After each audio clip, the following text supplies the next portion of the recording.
The program that we are conducting on a monthly basis, we usually have allocated some time for a talk and a question and answer session. The reason why we do that is, as we have discussed in the past and reminded in the past, it's a recommendation by the Blessed One, the Buddha, to support the path, to support what we are doing, all right? And he has given 5 such factors with which we have got to support what we do, which we call looking for right view or walking on the path. The 5 factors are: we will have to support with morality, we will have to support with listening, we will have to support with discussion, we will have to support with tranquility, we will have to support with insight. So insight and tranquility supportive factors we have done to the best of our ability while walking and in the sitting sessions. And morality is important because the Blessed One, when someone is taken onto the path, his final aim, ultimate objective, is to make that person enlightened. And if that is not possible, at least he will make that person a moral person. How he makes that person a moral person is, he will be showing the path for that person, for him to realize the mistakes or the wrong things or things that he does that he should not do.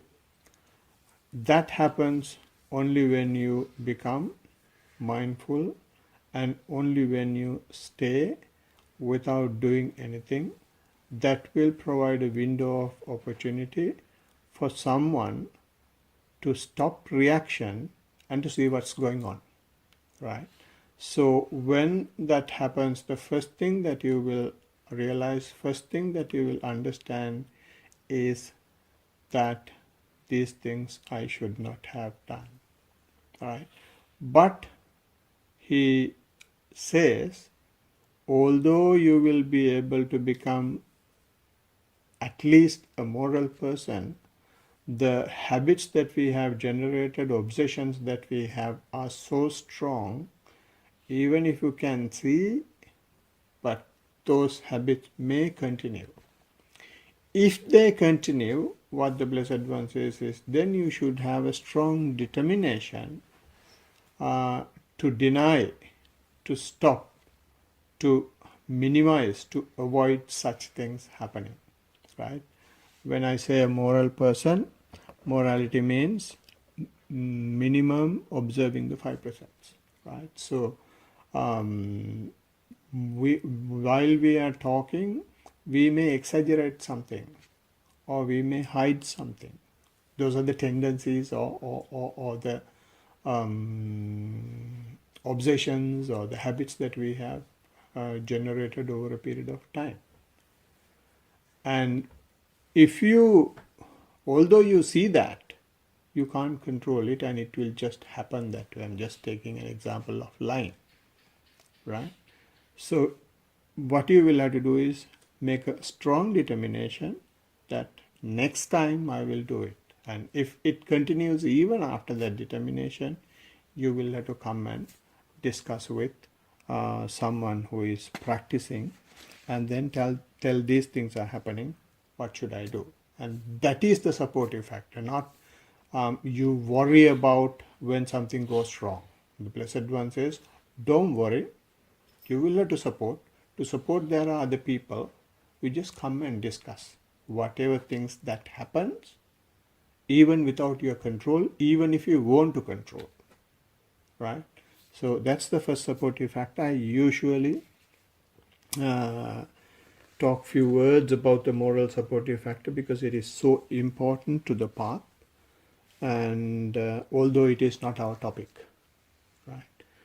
Our topic for listening supportive factor, we have taken, as Chatura suggested, Girimananda Sutta, or you call it Sutta on 10 perceptions, right? And to provide a brief background or summary of what we have been discussing in the last few sessions, it's a discourse where Venerable Girimananda falls sick, right? When Venerable Girimananda is sick, Venerable Ananda sees that he is sick. He becomes so panicked, rush to the Blessed One and says, Bhante, Girimananda, Venerable Girimananda is sick. Please go and do something. Then Venerable, the Blessed One says, calm down, Ananda. There is no need for me to go. I will tell you 10 perceptions. You go and tell those 10 perceptions to him. Then see what happens. Right? So he has given 10 perceptions. Of those 10 perceptions, the first 2 perceptions were perception of impermanence or inconstant, and the other is perception of non-self. Right? Those are the 2 things we have discussed. And when we talk about impermanence, Blessed One says he is talking about impermanence of ourselves. Right? What do you mean by ourselves? We have 3 main components in us. The 3 main components in us are physical process, mental process, and the interconnection between the 3. Right? So these 3 things, Blessed One is identifying in 5 different factors or 5 different things called 5 clinging aggregates. The 5 clinging aggregates the Blessed One is talking are physical process, he says form, right? The mental process he is dividing into 3, which are sensations and perceptions, mental volitions, and the last one, linking all these things, is the consciousness. These are called 5 aggregates. So these 5 aggregates, all of us have. There is no one here who is not having these 5 aggregates. He says these 5 things, right? Form, sensations, perceptions, mental volitions, and consciousness. Blessed One says these are aggregates. Clinging, not just aggregate, clinging aggregates. Clinging aggregates means we hold onto them so tight, even without our knowledge. Right? And why we call aggregates are we have so many of them. It's a huge mountain. Right? And therefore we call it aggregate. So in this discourse, what we are discussing is not these aggregates. If I start discussing these aggregates, first one itself will take 5 or 6 months to explain. Right? Main purpose of this discourse is to give you an idea of the perceptions, the 10 perceptions they are discussing, rather than the other technicalities in the sutta. Right? So if I come back to the perception, which is impermanence, the Blessed One says, go and tell Venerable Girimananda that form is inconstant, sensations are inconstant, and mental volitions are inconstant, perceptions are inconstant, and consciousness is inconstant. Just to take a simple example of that, you are experiencing that, and Blessed One, although he says these things that these are impermanent, he is telling that to a monk who is meditating in the forest, right? He is not telling that to us. What we are doing here is we are practicing mindfulness.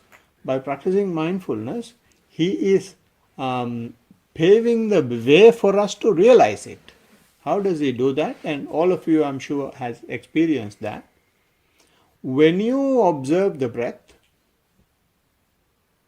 suppose the first breath that you see, you can see it for, say, for example, during a 1/10 of a second, right?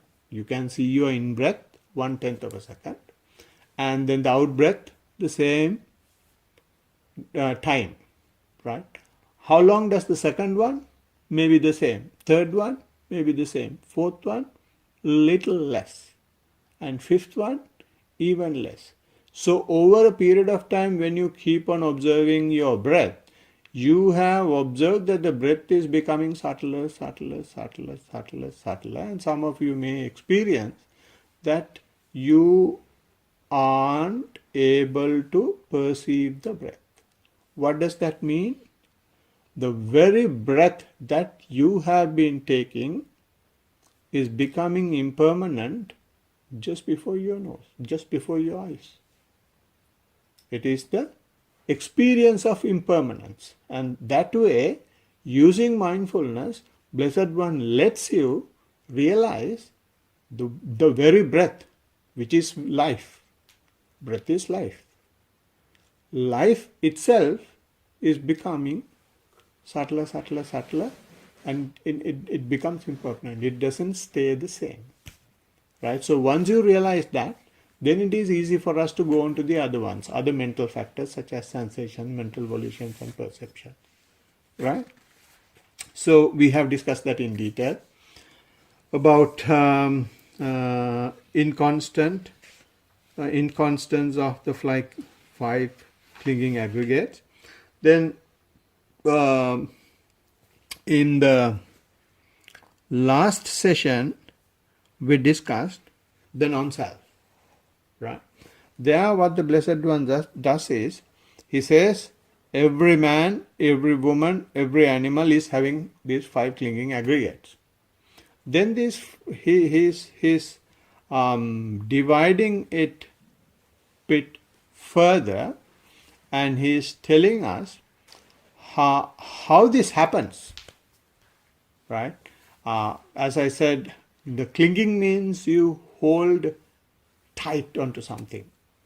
To hold tight onto something is happening because you consider that there is someone here, right? You have form, you have sensations, you have perceptions, because there is some operation going on. It's like a car. When you take the whole thing, it's a car. But in the car, what you have is, there is a mechanical system, there is an electrical system, and there are other systems when the car becomes more sophisticated, right? So these systems are the things that we call car, right? So therefore now the Blessed One says, goes bit more into these five clinging aggregates. He says, because of the eye, because of the nose, because of the throat, because of the ears, because of the body, because of the mind, you're holding on to things. When you see things from your eye, when you hear things from your ear, when you taste things, when you have tactile sensation, when you get ideas, you hold on to those things. Right? Therefore you think your eye is yourself, or ear is yourself, or throat is yourself, or all these are yourself. Or not only that, eye as well as the eye objects is part of you, right? And ear object is part of you, which is sound. Similarly, for the other six faculties, you are holding onto these faculties, because from these faculties only you have form, you have sensations, you have perceptions, you have mental volitions, you generate consciousness from all these things. So you hold on to those things instead of realizing that these are not yourself, these are happening because of cause and effect relationship. What is the cause and effect relationship? when you have an eye, you will see always an eye object, right? You can't hear a sound from the eye. When you have the eye, you always have an eye object. Because of the ear, you have an ear object. Similarly for the other 6 faculties. So when these things are happening, you are unable to see that there is a cause and effect relationship. You think all these things happening so fast, so quick, and all this is mine, right? What is the cause and effect relationship that is taking place here? Eye meets the eye object, and when that happens, as soon as that happens, eye consciousness starts. So when you are looking at me, how many things are there here? There are so many things that you can see. You have this chair, this stools, and this stool, and light, and Buddha statue, and water, and curtain, and lots of things. And your attention is at me, on me, because consciousness has taken, eye consciousness has taken me as the object. Although others are there, it is not there for you, right? So it happens therefore because of that relationship that is taking place. Eye meets the eye object, and the consciousness is created there, right? It's the cause and effect relationship, and not me. There is no person there. It's a relationship, cause and effect relationship that continues. And the Blessed One says that. He says, I is not me, I object is not me, which is form. And ear is not me, sound is not me. Right? Non-self, we have discussed that in detail, that one as well. So today, we are going to go, Blessed One is going bit further into this sub-classification of self or ourselves to introduce one more perception. Now, when I am saying perception, these are not the only perceptions that we have. We have trillions of perceptions, right? But the Blessed One introducing here some important spiritual perceptions, right? Those are the perceptions that we are discussing. So we will see the third one for discussion today. So can I get Chatura to read it once again, and we will read from the beginning once again, if you don't mind, up to the third one.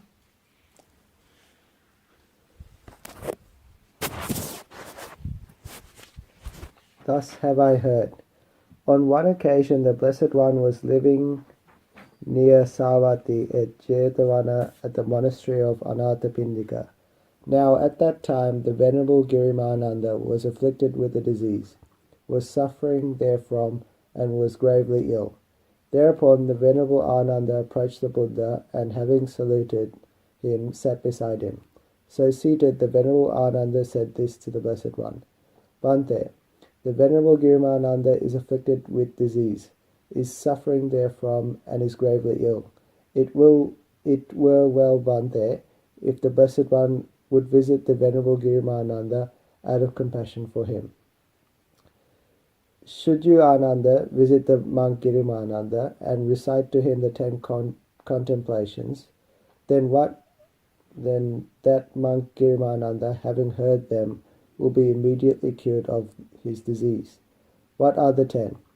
Contemplation of impermanence, contemplation of anatta, or absence of permanent permanent self or soul, contemplation of foulness, contemplation of disadvantage, contemplation of abandonment, contemplation of detachment, contemplation of cessation, contemplation of distaste for the whole world, contemplation of impermanence of all component things, mindfulness of in and out breathing. And what, Ananda, is the contemplation of impermanence?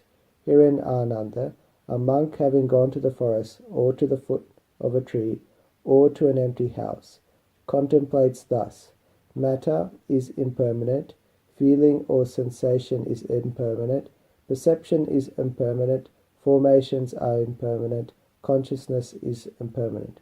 Thus he dwells contemplating impermanence in these five aggregates. This Ananda is called contemplation of impermanence. And what Ananda is the contemplation of anatta? Here in Ananda, a monk having gone to the forest or to the foot of a tree or to a lonely place contemplates thus. The eye is not the self, visible objects are not the self, the ear is not the self, sounds are not the self, the nose is not the self, smells are not the self, the tongue is not the self, tastes are not the self, the body is not the self, bodily contacts, tangible objects, are not the self, the mind is not the self, mental objects are not the self. Thus he dwells contemplating not self in this internal and external basis. This Ananda is called contemplation of anatta. And what Ananda is a contemplation of foulness. Here in Ananda, a monk contemplates this body upward from the soles of the feet, downward from the top of the hair, enclosed in skin, as being full of many impurities. In this body there are head hairs, body hairs, nails, teeth, skin, flesh, sinews, bones, marrow, kidneys, heart, liver, pleura, spleen, lungs, intestines, intestinal tract, stomach, feces, bile, phlegm, pus, blood, sweat, fat, tears, grease, saliva, nasal mucus, synovium, which is oil lubricating the joints, and urine. Thus he dwells contemplating foulness in this body. This Ananda is called contemplation of foulness.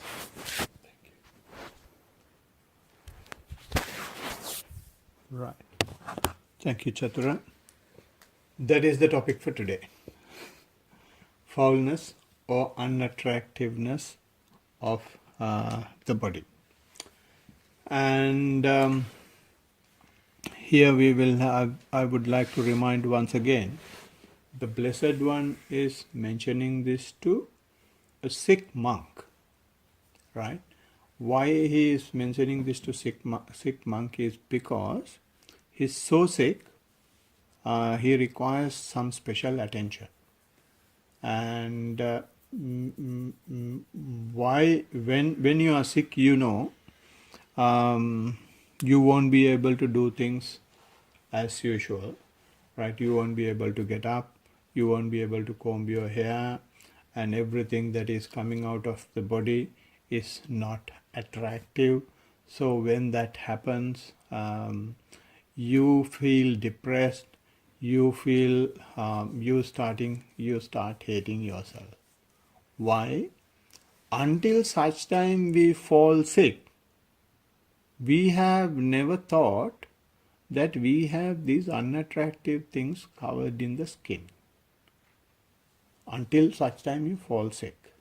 So since he has fallen sick, since he is so ill, gravely ill, Blessed One goes and reminds Venerable Ananda, just go and tell him, don't worry, although you see these things now, it has been there even before. Only thing is we have been hiding them. You can see to the extent that we hide them in the society. Go to any small shopping center or any small center, at least you will have 2 beauty parlors. Why you need 2 beauty parlors? To hide all those things. It's a business. It's a huge business to show and to hide unattractiveness. Right? How many dentists, how many manicure, pedicure places, you name it. There are so many businesses, so many industries to hide unattractiveness. Why it is happening is because we have a perverted perception. We have a deceiving perception. What is the deceiving perception we have is, we consider we have the pleasurable perception, and that is the thing that can be sold in the market. That is the one that can be given a price tag. So therefore, the entire world, all the systems that are available, especially the most awarded, rewarded profession, which is science, is used to hide those things, right? So that happens because of this perverted perception or the deceiving perception. The deceiving perception is the pleasure principle, right? We think everything that we have can be used for attractiveness only, right? And that has created a huge aversion among human beings towards themselves, right? If you don't accept your own unattractive things, and it has gone to the extent, and the other day we were discussing, there's something called now VI poo,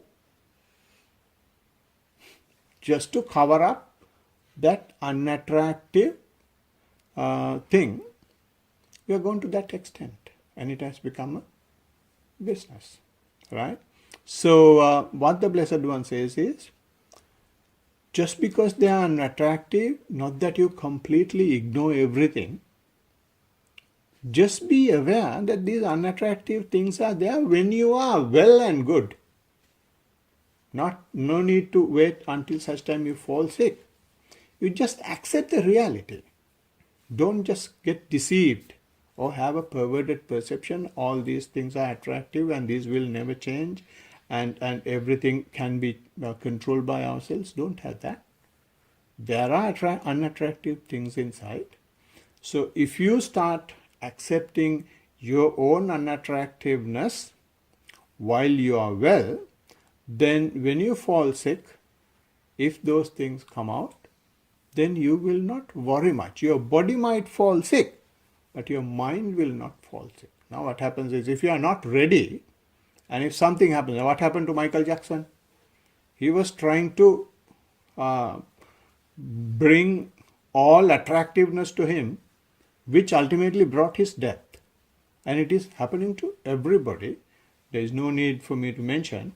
So much of plastics in human bodies now to make them attractive, and that itself is creating unwanted issues. So what the Blessed One says is, you will become beautiful if you accept your own attractiveness, and your mind will be beautiful. Because your mind is beautiful, your body will naturally become a real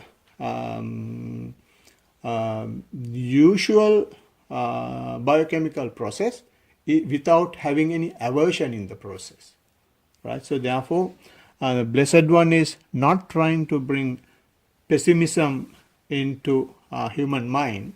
He is trying to create hidden positivity in the mind, which is accepting the reality, right? So this is not only important when you fall sick. This is very important for those who are practicing mindfulness as well. And if you relate this to the practice, maybe some of you may have experience. When you keep on practicing, after some time, you may feel saliva is gathering in your mouth. Or some people may experience snot is just falling down. Some people may experience tears are coming from their ears. And some people may experience your own inner smell is, you may feel, right? Because you become so sensitive while practicing mindfulness, and your mind will go inside. When your mind goes inside, you may start experiencing these things, and those happen, if not today, maybe later, right? So therefore, when those things happen, there is no need for you to have a pot by the side, to spit all the time, right? You must have realized that these are the things you must have learned, heard at least, as a listening supportive factor. These are the things that we have in our system. And when those things are happening, just accept as a thing that is within us, and then don't worry about it. And there are so many questions in the retreats. Bante, when I am meditating, a lot of saliva is coming into mouth, what do I do? Bante says, don't give it to me, you drink it. He straight away says that.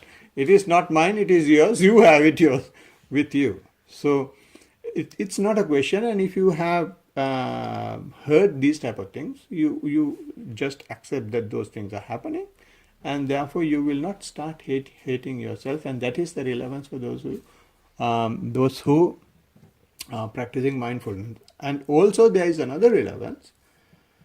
In the mindfulness, four foundations of mindfulness sutta, Blessed One is using these 32 parts that he just mentioned, right? Starting from head hair to urine. All these 32 parts Blessed One is using not to show the unattractiveness. Blessed One is using to show that there is no self. How he does this is, he's giving a good simile.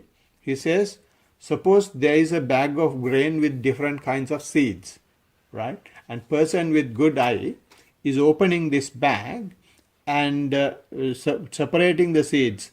These are cowpea, these are mung beans, these are paddy, this is sesame seed, like that. He's separating all the seeds, right?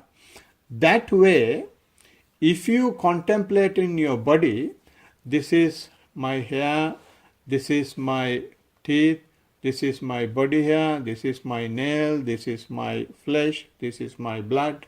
That way, if you are separating your parts from your in contemplation, what you yourself will realize is that there is no person, that there is no self. And when all these things are together, it is very attractive, and there is a person. But what science does is, when they look for things, when they research things, they keep on dissecting, separating. Blessed One is also doing the same thing. Separate your own self and see whether there is a person. So he is using the four foundations of mindfulness sutta. That way, the same 32 parts to show that there is no person. And as soon as these things are separated, it is no more awesome, no more gorgeous. It becomes unattractive. It's like a car. Take any sophisticated, expensive car. When it is in the showroom and when you can use it, it's marvelous. As soon as you, even before you open the bonnet, or the boot is fine, or go under the car, you will have to completely wear a different cloth and have glove and have protective gear. Then only you can touch the car, because it's so unattractive inside. Similarly, our body. So long as it is covered, painted with the skin, it's all attractive. And one monk, I remember our teacher is always mentioning, if the things that we have inside were outside for any reason, then only dogs and crows will be around us. and nobody will come close. Right? So this unattractiveness is, once again I am reminding, although when I say like this, and most of you may have thought, oh, what nonsense are we going to talk today? And that's human nature, because we have generated so much of aversion to our unattractiveness, and we have so much rejected that. The Blessed One simply says, it is there, it is the fact, it is the reality. Simply accept it. But take a wash and have proper clothes and stay healthy, stay clean. Just because things are unattractive, you will not stay like an animal. We will stay like human beings, but accept. So that your mind will be healthy even when your body is unattractive and even when your body is not healthy, right? And also our teachers say another very important thing. When we talk about unattractiveness, we are not talking about unattractiveness of others. It should be your own. If we are contemplating, we will contemplate unattractive 32 parts of ours, not somebody else's. The reason is our mind is always very interested in going outside. I am okay, but others are bad. Blessed One says, no, you understand yourself first. So you accept your unattractiveness. And if you accept your unattractiveness, then you will be healthy, then you will be able to accept others. Otherwise, it will completely go against the practice, right? And another important thing is, although you listen to this and you hear this, you read about this, and although you realize for a fraction of a second, okay, yeah, this is true and all, we have yucky stuff within us, it is not easy to accept, right? If it is easy to accept, all the doctors are enlightened, all the health professionals are enlightened because they have seen all these things. But it is not that easy. Even now, for people like us have been practicing for so many years, we know things are unattractive, and that's it. That's it. We have not gone any further, right? Okay, so therefore, what is important is just to know these things as lay people, and at least our teacher is not recommending for us to take this as meditation object or mindfulness object and practice, because it requires certain conditions to practice these type of things. We should be monks, we should be in the jungle, we should be with a teacher, and under those specified conditions only we should do those things. But having said that, we should be aware that all what we have is not only attractive, there is some attractiveness. It is not only attractiveness, unattractiveness is hidden. And for that unattractiveness, we should not create aversion, we should not generate aversion, we should not establish aversion. Accept the reality that we have unattractive things. So, hope that gives you some idea of unattractive perception of ourselves, rather than the pleasure principle that we generate all the time. So it is okay, you can go to the beauty salon, it is okay, you can go to the hairdresser, do those things, but be aware, that's all. Be aware. Now Goenkaji is saying, when husband and wife is there, husband is saying, so beautiful, thick black hair, so nice. And one day when the wife was cooking, few of those grass has fallen into the food and was served to the husband, and husband is shouting, whose hair is this? Dirty hair. Who put this? And Goenkaji is saying, you only said it is so beautiful and so thick, so nice. Now you eat. It's doubly beautiful. So it is beautiful only when it is together. As soon as it has come out, beauty is coming out, beauty is going out, right? But important thing is, when it is, if you have understood that it is unattractive when it is beautiful, then when it is on the meal, you don't shout, you just pick it up and throw it and then eat rice. Right? So that aversion can be seen within you, from you, only when it is separated.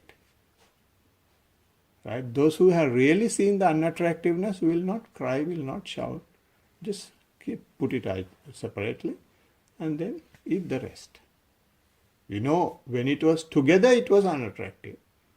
When it is fallen, it is unattractive. There is nothing to shout. You have taken the aversion part from that away. Okay, hope this helps. And we will conclude the listening supportive factor with that.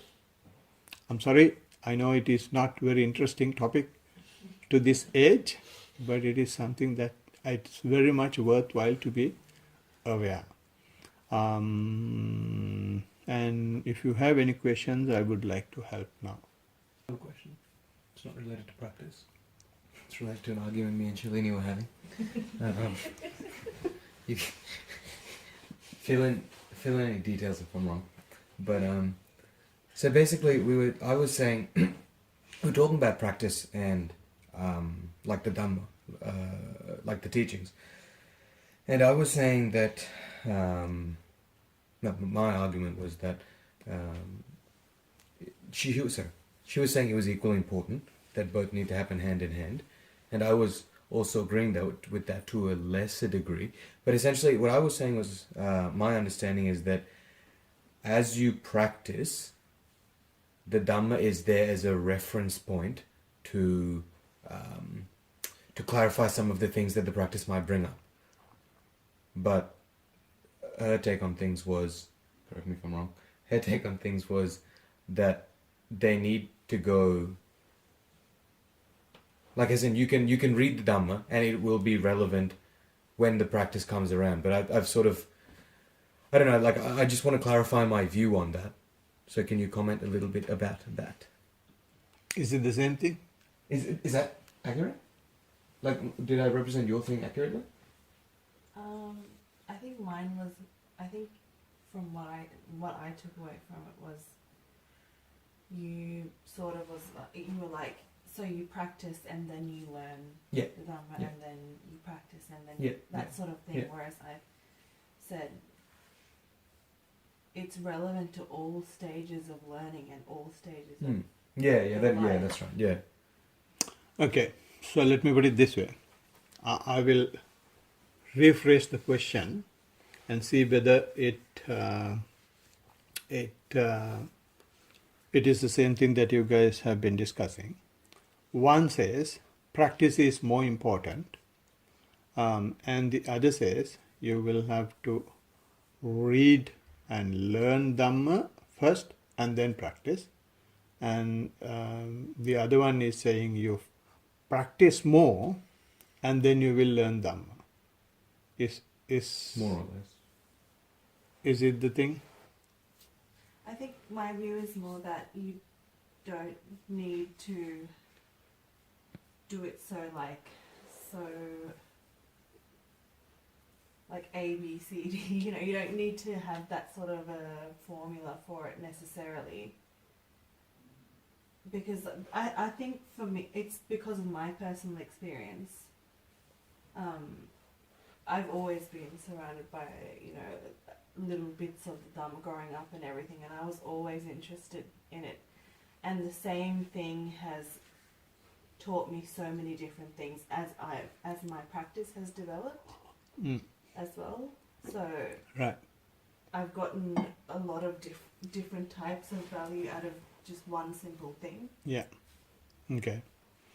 So what you are saying is because you knew Dhamma, you were more motivated to practice Dhamma, and when you practice what you knew became more understood, and it had a higher degree of understanding and higher degree of appreciation of what you knew. And what you said was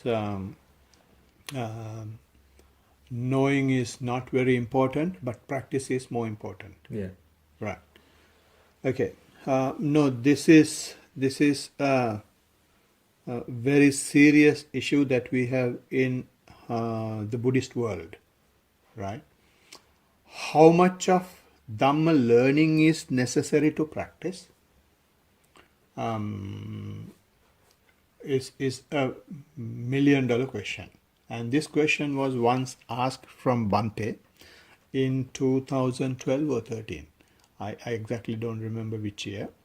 And Bante gave a story. The story was two people have gone to learn music, and then one person has been asked to bring $1,000, the other person has been asked to bring $2,000. The person whom was asked to bring $2,000 knew little bit of music, and then he was arguing with the teacher. I knew music, so therefore I should be charged 500, not 2,000. Then the teacher has said, I will have to spend more time with you to unlearn what you know before teaching. So therefore I will have to charge you more than the other person.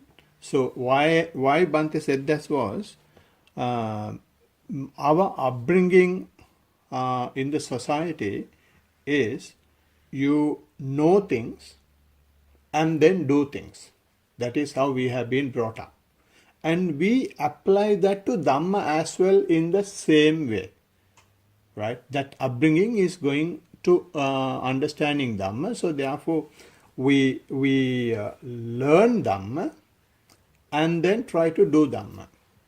Blessed One has very clearly said that it is not the case in his teaching.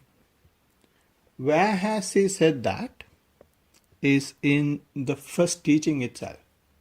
His first teaching is Four Noble Truth. The Four Noble Truth is, does anyone remember? Truth of suffering, Noble Truth of suffering, and the cause of suffering, and the cessation of suffering, and the path to cessation. Path to cessation is coming last. That is the way to cease things, right? So what now has happened is 99.9% of the Buddhist world, it has taken the path, which is the discourses, right? They learn the discourses and try to practice. Will not go anywhere. Blessed One has very clearly said, you understand the reason, and after the cessation of the suffering, only you will realize that you went there. That's completely opposite to what the way that we have been brought up. Right? So, but having said that, what Shalini says is right, because when you to have wisdom, to have insight, there are three stages. The three stages are one is the listening. By listening, you get some wisdom, right? By listening to what we discussed today, unattractiveness, it is a reality, and it enlightens you to a certain extent, right? So that is only by listening, right? And that listening will lead to a thought process. So you think logically, and then you think rationally, and you yourself convince in your thought process. And that is called Chintame Panya, in other words, intellectual wisdom, right? And the other wisdom is, the last one is experiential wisdom. When it comes to experiential wisdom, these two, listening and intellectual wisdom, will help. If it helps, it's a supportive factor, it is good. Now, in Shalini's case, it has happened. She has been learning when she was growing up, and it has planted the seed, and it has led to the practice. Learning Dhamma is perfectly all right if that leads to the practice. And then when you practice, you understand what you learned in the past in a different level, in a higher level. And that very clearly she says that is how then it is okay. Then it is a supportive factor. Listening has become a supportive factor. Sutamaya has become a supportive factor. Intellect has become a supportive factor. But what happened in the Buddhist world today? There is a song in Sri Lanka, you may have heard. We have been listening to Bana for so many years. Monks have been preaching Bana for so many years. But the way of life has gone beyond the animals in the jungle. That is what the song says. Every corner in Sri Lanka, someone is preaching Bana in a loudspeaker. But on the other side, there is a butcher. And opposite the temple, there is a tavern, which was not in the past. Right? So, preaching and listening Bana, if that does not lead to the practice, then it has no meaning. But Blessed One's very clear explanation is path last. Why? We go from known to unknown. Once you have gone to unknown, only you know how you came there. And there is a section in Connected Discourses canon. In that section, Blessed One says, Buddhism will be there only so long as mindfulness is there. When mindfulness is not there, there is no Buddhism. There will have some rituals only. Right? And to conclude, I will ask one question. We know a lot of things as Dhamma. There are about 15,000 discourses and there are billions of rituals that we consider as Dhamma. We'll forget about the rituals. Did Buddha know at least a single discourse when he got enlightened? He didn't know anything. He preached all these things only after enlightenment to help individual people or groups of people. And they are really juicy, they are so attractive. And we have taken those things and we drink everyone's medicine and we don't know our disease. Right? So therefore, my personal view is, if it support, yes, that's well and good. Support the practice. And if it encourages you to get involved in the practice, then no problem, keep reading. But if you stop there, stop reading. Just practice. Practice will teach you huge amount of Dhamma. And that is the way the Blessed One has recommended, because you may get attracted to the higher intellect in Dhamma if you get addicted to reading. Sorry, it is not a concluded thing. Only thing is, practice is very important. So don't fight. No, maybe understand her. No, it's a good Personal question. thing. It's a Personal good thing. question. It's a good question, because this question is not, should not, I mean, it's very, very nice that this forum is discussing that question. This should in fact come not here. It should come in adults groups. They are so conditioned to rituals and learning Dhamma. And some people have never stopped listen to everyone's Bana, but practice is nil. And bring books and keeps writing. Never understood a single thing. Blessed One asked just one simple thing to do. What? Just sit and do nothing. And listening, he said, discussion, he said, is a supportive factor. For what? For the practice. If you don't practice, there is nothing to support. So they just keep listening. They don't know why they are listening. Right. Anything else?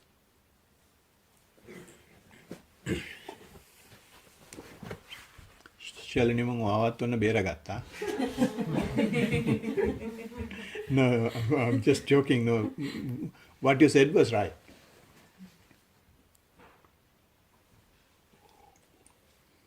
I'll say something on that. I was going to write a report, but I actually ran out of time and feel laziness. So I'll do my best. In the walking, it's automatic. I don't have to do anything specific, and I observe what's happening. And generally, there's three things happening, or one of three things happening. Either there is a continuous stream of thoughts, or there is a drunken walking, or there is the vast emptiness. And the way they occur is, and I give an analogy, it's like a seesaw, and on the opposite ends is the drunken walking and the thoughts. So they're sort of weighted on each side of the seesaw.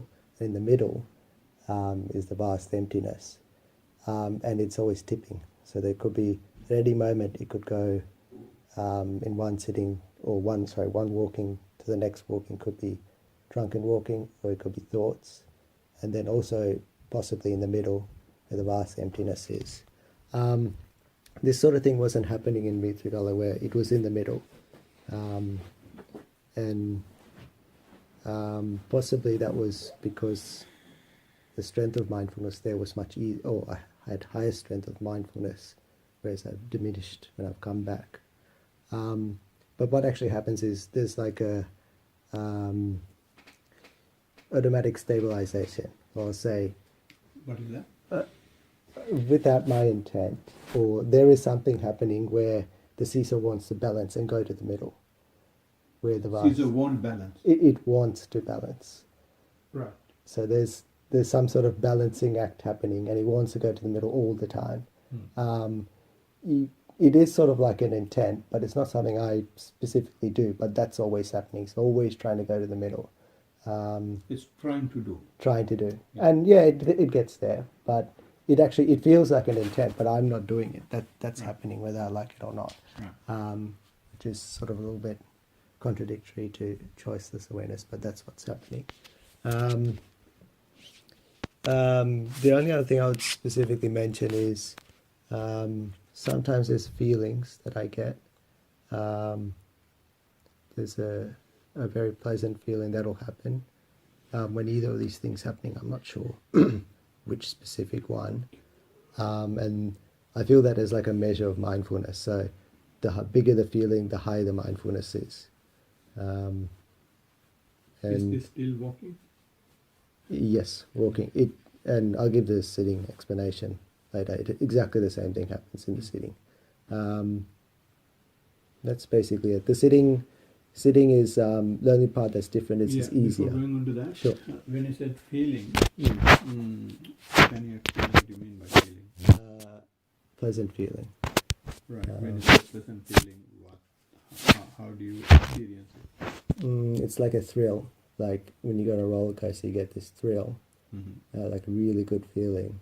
But you can't get that feeling from a roller coaster. You have to do this specific task. Right. So it's a bodily sensation. Yes, I don't know how to explain it, but some sort of feeling. I don't know where it comes It's from. bodily sensation, and is mental happiness as well, or only mental happiness? I would say it's mental happiness. There is no bodily sensation. I would say it's not what it is. Right. Okay. And that's what happens in the walking and in the sitting. Essentially the same things are happening. The only difference is it's easier to be in the middle, or the vast emptiness in the sitting. Okay. That's it.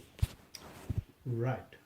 Mm, um, just let me see whether I gathered everything. Whether it's walking or sitting, the three main factors are affected or observed. The three main things are thoughts, emptiness, and what's the other one you said? Drunken walking. Yeah, drunken Which walking. doesn't happen in the city. Yeah, which is not happening in the sitting. So it's with the thoughts, drunken walking, and there is huge emptiness you feel in the middle, which is balancing these two thoughts and drunken walking. And mm, when you're observing this, you also observe that there is some intention, some volitional thing happening to come to the middle, to come to the void, Yes. right? And when all these things are happening, you also experience uh, um, mental happiness, some thrill, right? And except for the drunken walking, similar thing is happening even in sitting, right? Okay, so you mentioned something about measure of mindfulness. Can you remind me about it? Like, so I have experienced something like this in the past, but not to this extent. And whenever I experienced that sort of feeling, I always felt, and this is just my opinion, is that it was a measure of mindfulness. Okay, so this you take this happiness as a measure of mindfulness. Yes. Okay. Um,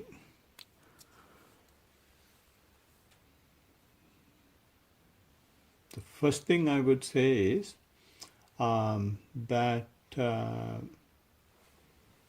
walking is something that we do intentionally in order to bring mindfulness to the daily life, right? You get very deep mindfulness or concentration, I would say, or focus, I would say, or bringing the mind to the body while sitting. It is so easy because the condition or the environment is so controlled, so it is easy to bring the mind to the body, right? But it is not that easy to do that when your eyes are open and when you are doing something, right? But still, if you keep the practice continuing, gradually you will be able to achieve that state even in walking, right? So when that is happening, you may walk without your involvement, right? Walking is not something that you are doing. Walking is something that is happening, right? So the person walking will diminish or will reduce, or the self in the walking will be dwarfed, and the process will naturally take place.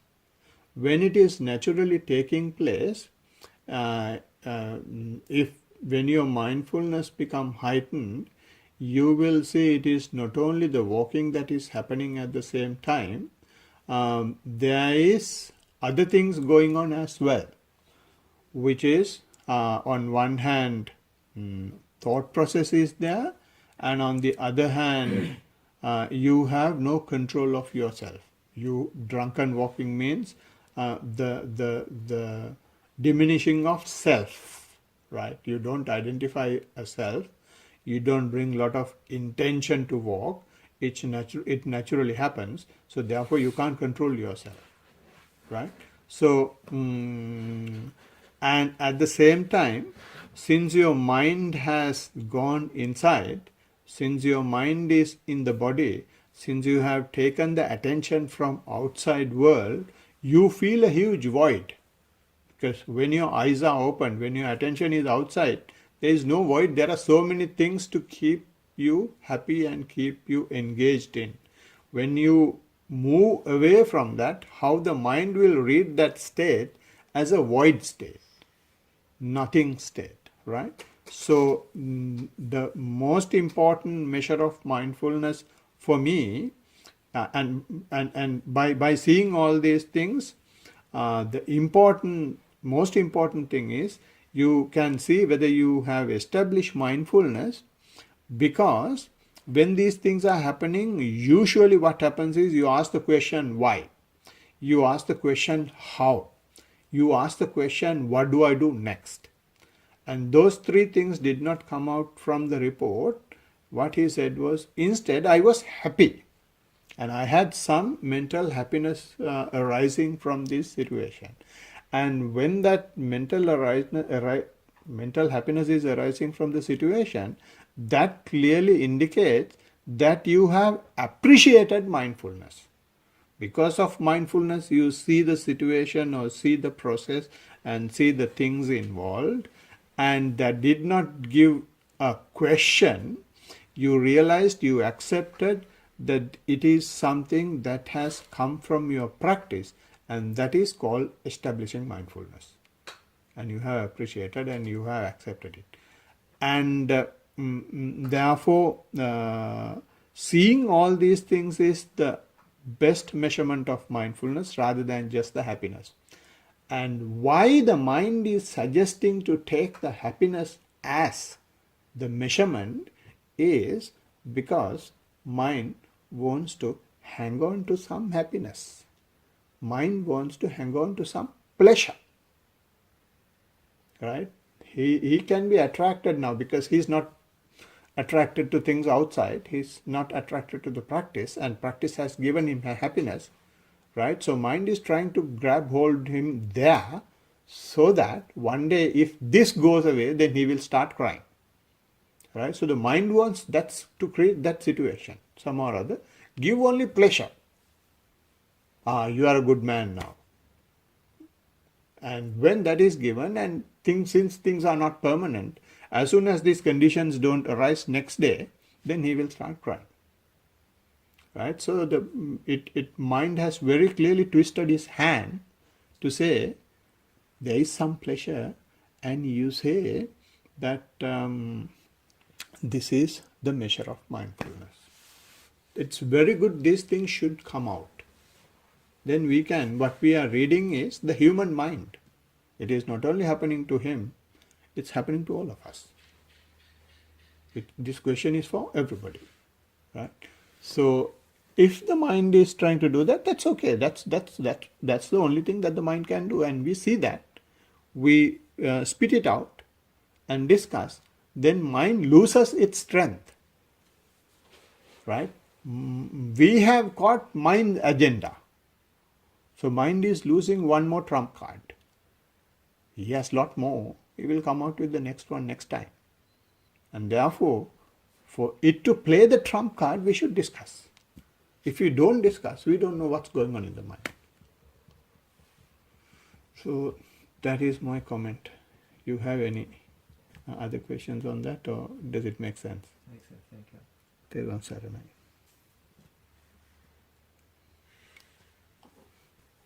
I'll make one more comment. When I was in Mutugala, Bante made a little side comment. I can't remember the question, but he said, essentially what he says is, if you don't give reports, you might as well not be practicing. There's no point in doing the practice. Yeah.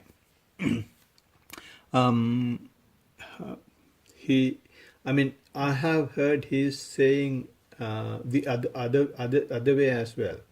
Now, what he says is, if you don't ask questions, that's a defilement. If you ask too many questions, that is also defilement. When you practice, you should spit out whatever that happens to you, right? And if you are not happy with any of the answers, which means you have not generated sufficient faith on the practice. So therefore ask questions. And I understand the most of the time what happens is our mind is saying that's not important. It is not necessary to mention. Because mind is looking for something big, like samosa, like pakoda. Mind is asking for those things. Bhante says chocolate, and we don't call it in Sri Lanka pakora, we call it pakada. So Bhante says chocolate pakada, right? And mind is looking for those things, and mind never wants to see. I saw my breath was becoming subtler. He's looking for something else. And if you see some light, then you'll say, oh, when I was meditating, there was this green light that was coming and going. What is that? Right? So those are the things mind is looking for. Mind doesn't want to give this, the real experience that you have. Right? That's one reason. And the other reason is when one is asking a question, it is for everybody. So you are not going to repeat the same question once again.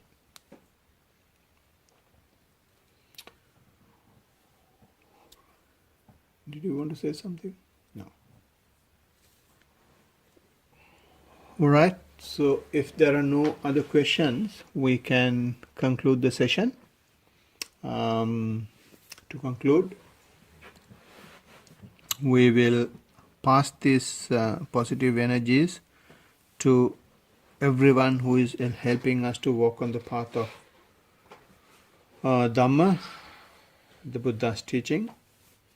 To pass the energies, we chant the traditional stanzas. Especially, I would like to wish good health to Venerable Teacher, who had been hospitalized in the recent past and being discharged and is recovering well. So may all these positive energies be with him. And with that in mind, we will chant the tradition.